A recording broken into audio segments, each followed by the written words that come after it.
மகேந்திரா சிட்டியில் இன்ஃபோசிஸ் மென்பொறியாளர் மர்மமான முறையில் மரணம் அடைந்தது குறித்து நீதி விசாரணை நடத்த வேண்டும் என பாமக இளைஞரணி தலைவர் அன்புமணி ராமதாஸ் வலியுறுத்தியுள்ளார். இது தொடர்பாக அவர் வெளியிட்டுள்ள அறிக்கையில், செங்கல்பட்டை அடுத்த மகேந்திரா சிட்டியில் உள்ள இன்ஃபோசிஸ் தகவல் தொழில்நுட்ப நிறுவனத்தில் பணியாற்றிய இளையராஜா என்ற மென்பொறியாளர் மர்மமான முறையில் உயிரிழந்திருப்பதை குறிப்பிட்டுள்ளார்.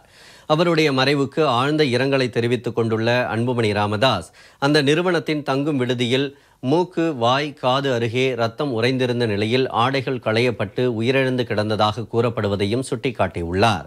பணி முடிந்தவுடன் வீடு திரும்ப வேண்டிய இளையராஜா தங்கும் விடுதிக்கு சென்றது ஏன் என கேள்வி எழுப்பியுள்ள அன்புமணி ராமதாஸ், அவர் உடல்நலம் பாதிக்கப்பட்ட நிலையில் செங்கல்பட்டு மருத்துவமனையில் சேர்க்கப்பட்டிருப்பதாக பணியாளர் ஒருவர் அவரது மனைவிக்கு தொலைபேசியில் தகவல் தெரிவித்ததை குறிப்பிட்டுள்ளார்.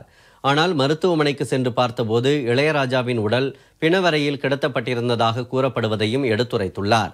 இதனால் இளையராஜா மருத்துவமனையில் அனுமதிக்கப்பட்ட பிறகு உயிரிழந்தாரா அல்லது உயிரிழந்த நிலையில் மருத்துவமனைக்கு கொண்டு செல்லப்பட்டாரா என்ற ஐயம் எழுவதாக அவர் தெரிவித்துள்ளார்.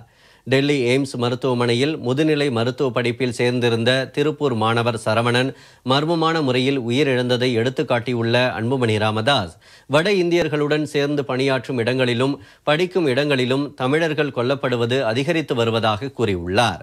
இளையராஜாவின் மரணத்தில் மர்மம் இருப்பதாக அவரது குடும்பத்தினர் புகார் அளித்துள்ள நிலையில் அது குறித்து நீதி விசாரணை நடத்த தமிழக அரசு ஆணையிட வேண்டும் என அன்புமணி ராமதாஸ் வலியுறுத்தியுள்ளார். அது மட்டுமின்றி இளையராஜாவின் குடும்பத்துக்கு இன்ஃபோசிஸ் நிறுவனமும் தமிழக அரசும் தலா 25 லட்சம் ரூபாய் நிவாரண உதவி வழங்க வேண்டும் என்றும் அவர் கேட்டுக்கொண்டுள்ளார்.